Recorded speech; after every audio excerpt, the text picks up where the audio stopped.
तो चलिए भारतीय भूगोल की दुनिया में एक तेज और मजेदार सफर पे निकलते हैं। आज हम भारत के उन सभी जरूरी फैक्ट्स को जानेंगे जो प्रतियोगी परीक्षाओं में बार बार पूछे जाते हैं, और वो भी एकदम साफ और सीधे तरीके से। ओके, तो चलिए शुरू करते हैं।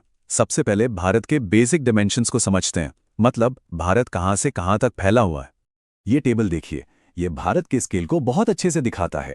और ये चारों नाम, इंदिरा कोल, इंदिरा पॉइंट, गौहर मोती और किबिथु, ये तो एग्जाम्स में हॉट फेवरेट हैं। इनको जरूर याद रखिएगा। अच्छा, अब चलते हैं उत्तर की ओर, भारत की उस मजबूत दीवार की तरफ, यानी हिमालय की तरफ। यहाँ सबसे जरूरी है पर्वत श्रृंखलाओं का सही क्रम समझना, जो एग्जाम के लिए बहुत क्रिटिकल है। ये जो सीक्वेंस है ना, नॉर्थ से साउथ, काराकोरम, फिर लद्दाख, फिर जास्कर, पीर पंजाल और आखिर में धौलाधार, इसे बिल्कुल इसी ऑर्डर में याद कर लीजिए। ये सवाल बहुत कॉमन है। अब इस स्लाइड में एक बहुत ही मजेदार और जरूरी बात है। K2 भारत की सबसे ऊंची चोटी है, लेकिन ये पाक अधिकृत कश्मीर में है। अगर सवाल ये हो कि पूरी तरह से भारत में स्थित सबसे ऊंची चोटी कौन सी है, तो जवाब होगा कंचनजंगा, जो सिक्किम में है। ये छोटा सा फर्क है ना, एग्जाम में 1 नंबर का सवाल बन जाता है। पहाड़ों से उतरकर अब बात करते हैं देश की लाइफलाइंस की, हमारी नदियों की। ये नदियां कहां से निकलती हैं और कहां मिलती हैं, चलिए देखते हैं। गंगा नदी के बारे में जानने से पहले पंचप्रयाग को समझना बहुत जरूरी है। ये वो 5 पवित्र जगहें हैं जहां अलग अलग नदियां मिलकर गंगा नदी को उसका असल रूप देती हैं। ये टेबल 5 प्रयागों को बहुत साफ साफ दिखाता है। इन्हें याद करना बहुत जरूरी है। और हाँ, वो जो आखिरी वाला है, देवप्रयाग, वही वो जगह है जहां अलकनंदा और भागीरथी के मिलने के बाद नदी को गंगा नाम मिलता है।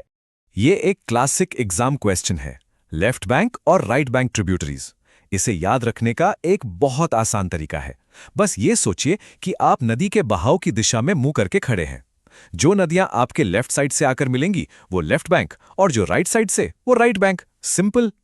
चलिए अब अपना सफर दक्षिण की तरफ ले चलते हैं, भारत के प्राचीन पठारी हिस्से यानी पेनिनसुलर इंडिया में। यहां हम वेस्टर्न और ईस्टर्न घाट के बीच का फर्क समझेंगे। ये स्लाइड वेस्टर्न और ईस्टर्न घाट के बीच का फर्क एकदम क्रिस्टल क्लियर कर देती है। देखिए, वेस्टर्न घाट लगातार हैं और ऊंचे हैं, वहीं ईस्टर्न घाट को बंगाल की खाड़ी में जाने वाली नदियों ने जगह जगह से काट दिया है, इसलिए वो टूटे फूटे और कम ऊंचे हैं। और हाँ, दोनों की सबसे ऊंची चोटियों के नाम जरूर याद रखिएगा। अब एक ऐसा टॉपिक जो ज्योग्राफी और इकोनॉमिक्स दोनों पेपर्स के लिए बहुत जरूरी है। भारत के मिनरल्स कहाँ मिलते हैं? तो शुरुआत करते हैं मॉडर्न इंडस्ट्री की रीढ़ की हड्डी यानी आयरन ओर से। कोई अंदाजा है कि भारत में यह सबसे ज्यादा कहाँ मिलता है? यहाँ पर सबसे जरूरी बात है इन जगहों को उनके राज्यों से मैच करना, जैसे छत्तीसगढ़ का बैलाडिला या कर्नाटक की बाबाबुदन पहाड़ियाँ। ये नाम सीधे एग्जाम में आते हैं। अगला है बॉक्साइट, जिससे एल्यूमिनियम बनता है। सोचिए, हवाई जहाज से लेकर कोल्ड ड्रिंक की कैन तक सब इसी से बनता है। जैसा कि यहां साफ दिख रहा है, उड़ीसा बॉक्साइट के मामले में टॉपर है। खास तौर पर कालाहांडी और कोरापुट, ये 2 नाम तो बिल्कुल रट लीजिए। ओके, तो अब तक हमने जो कुछ भी सीखा है उसे पक्का करने के लिए एक रैपिड फायर राउंड हो जाए। कुछ ऐसे फैक्ट्स जो एग्जाम में सीधे पूछ लिए जाते हैं। ये है गुजरात की तटरेखा की अनुमानित लंबाई, जो भारत में सबसे लंबी मुख्य भूमि तटरेखा वाला राज्य है। अंदाजा लगाइए, ये लगभग दिल्ली से मुंबई तक रोड से जाने जितनी दूरी है। इसे जरूर याद रखिएगा। रेगुर मिट्टी कोई अलग मिट्टी नहीं है, ये काली मिट्टी या ब्लैक कॉटन सॉइल का ही दूसरा नाम है। इसमें बहुत लोग कंफ्यूज हो जाते हैं। और ये आखिरी सवाल एक ऐसा क्लासिक फैक्ट है जो हमें याद दिलाता है कि ज्योग्राफी का हमारी जिंदगी पर कितना गहरा असर पड़ता है। इसका जवाब है कोसी नदी। ये मई 2025 के उन सभी जरूरी करंट अफेयर्स पर एक नजर डालते हैं जो प्रतियोगी परीक्षाओं के लिए बेहद महत्वपूर्ण हैं। कोशिश करेंगे कि हर जानकारी को आसान तरीके से समझा जाए ताकि वो लंबे समय तक याद भी रहे। तो आज हम क्या क्या कवर करने वाले हैं? देखिए, हम 6 मुख्य हिस्सों में बात करेंगे। शुरुआत होगी जरूरी तारीखों से, फिर रिपोर्ट और रैंकिंग्स, राष्ट्रीय समाचार, वैश्विक स्तर पर क्या हुआ, खेलकूद और आखिर में विज्ञान और रक्षा। इस तरह से आगे बढ़ने से चीजें दिमाग में आसानी से बैठ जाती हैं। ठीक है, तो सबसे पहले सेक्शन पर आते हैं मुख्य तिथियां और दिन। चलिए देखते हैं मई 2025 के वो कौन से खास दिन हैं जो परीक्षाओं में अक्सर आ जाते हैं। तो मई का महीना, जैसा कि यहाँ दिख रहा है, काफी महत्वपूर्ण दिनों से भरा हुआ है। 1 मई से शुरुआत होती है अंतर्राष्ट्रीय श्रमिक दिवस से, फिर 3 मई को विश्व प्रेस स्वतंत्रता दिवस, 8 मई को विश्व रेड क्रॉस दिवस, 22 मई को अंतर्राष्ट्रीय जैव विविधता दिवस और 25 मई को विश्व फुटबॉल दिवस। ये सारी तारीखें सीधे सीधे पूछी जा सकती हैं। अब इसमें से एक तारीख पर थोड़ा और गौर करते हैं। 22 मई यानी अंतर्राष्ट्रीय जैव विविधता दिवस। इसकी थीम है प्रकृति के साथ सद्भाव और सतत विकास। यह बहुत जरूरी है क्योंकि अब परीक्षाओं में सिर्फ तारीख नहीं, उस दिन की थीम क्या थी, ये भी पूछने का चलन बढ़ गया है, तो इसे जरूर याद रखिएगा। चलिए अब आगे बढ़ते हैं अपने दूसरे सेक्शन की तरफ। यह है रिपोर्ट और रैंकिंग का। इसमें हम देखेंगे कि अलग अलग वैश्विक और राष्ट्रीय सूचकांकों में भारत की क्या स्थिति रही है। तो सिप्री की जो 2024 की रिपोर्ट आई है सैन्य खर्च पर, उसके हिसाब से सबसे ज्यादा खर्च करने वाले 3 देश हैं अमेरिका, चीन और रूस। मतलब इनका रक्षा बजट दुनिया में सबसे ज्यादा है। ये रैंकिंग हमें वैश्विक शक्ति संतुलन के बारे में काफी कुछ बताती है। तो शीर्ष 3 तो हमने देख लिए, पर परीक्षा के दृष्टिकोण से सबसे महत्वपूर्ण है कि भारत कहाँ है। तो भारत दुनिया में 5वां सबसे बड़ा सैन्य खर्च करने वाला देश है। ये एक बहुत बड़ा पॉइंट है, इसे नोट कर लीजिए। अच्छा, अगला सवाल ये भी रैंकिंग से ही जुड़ा है। 2025 के विश्व प्रेस स्वतंत्रता सूचकांक में भारत की रैंक क्या थी? ये सवाल सीधा बन सकता है। तो नंबर है 151। जी हां, 151। इस संख्या को दिमाग में बिठा लीजिए। चलिए एक और बहुत ही महत्वपूर्ण सूचकांक की बात करते हैं, मानव विकास सूचकांक यानी HDI। ये सूचकांक बताता है कि किसी देश में स्वास्थ्य, शिक्षा और जीवन स्तर कैसा है। तो इसमें भारत की क्या रैंक है 2025 में?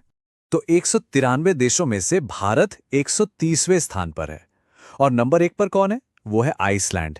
ये भी याद रखना जरूरी है कि शीर्ष पर कौन सा देश है। अब कुछ राष्ट्रीय स्तर के आंकड़ों को देख लेते हैं जो काफी महत्वपूर्ण है। देखिए, पहला पॉइंट पर्यावरण से जुड़ा है। भारत में कुल हिम तेंदुओं की गिनती अब 718 हो गई है, जिसमें से सबसे ज्यादा 477 लद्दाख में है। फिर आते हैं अर्थव्यवस्था पर।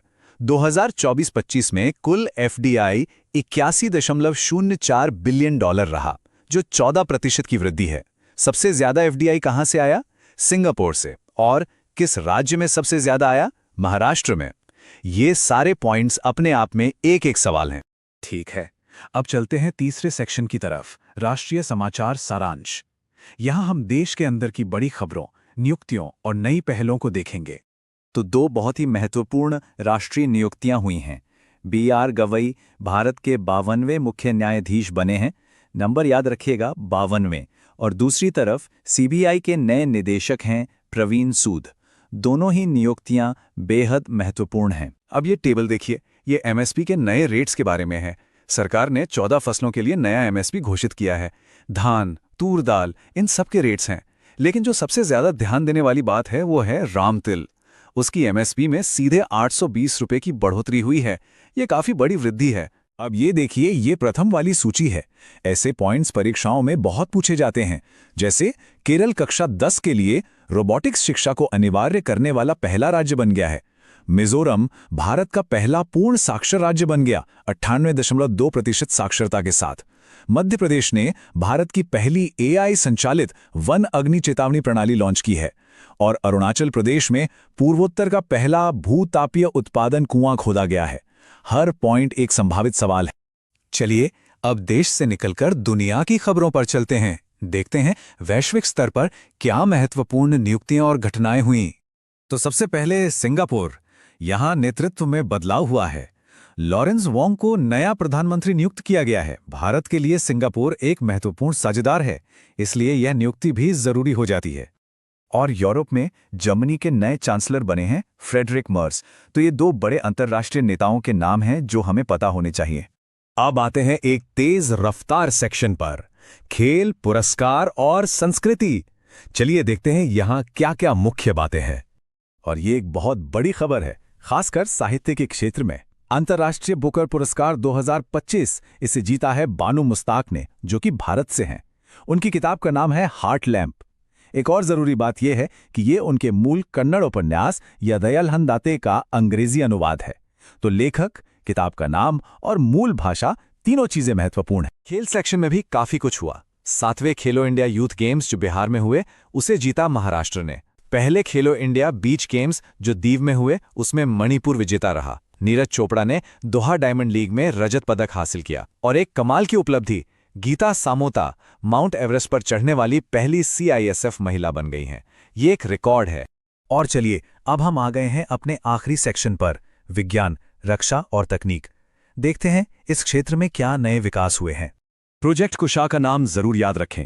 ये DRDO का प्रोजेक्ट है, जिसके तहत S-400 जैसा एक स्वदेशी सतह से हवा में मार करने वाली मिसाइल प्रणाली बनाई जा रही है। फिर है भार्गवास्त्र। ये एक नया एंटी ड्रोन सिस्टम है जिसका सफल परीक्षण ओडिशा के गोपालपुर में किया गया। और ऑपरेशन ब्लैक फॉरेस्ट, ये छत्तीसगढ़ तेलंगाना सीमा पर एक नक्सल विरोधी अभियान था।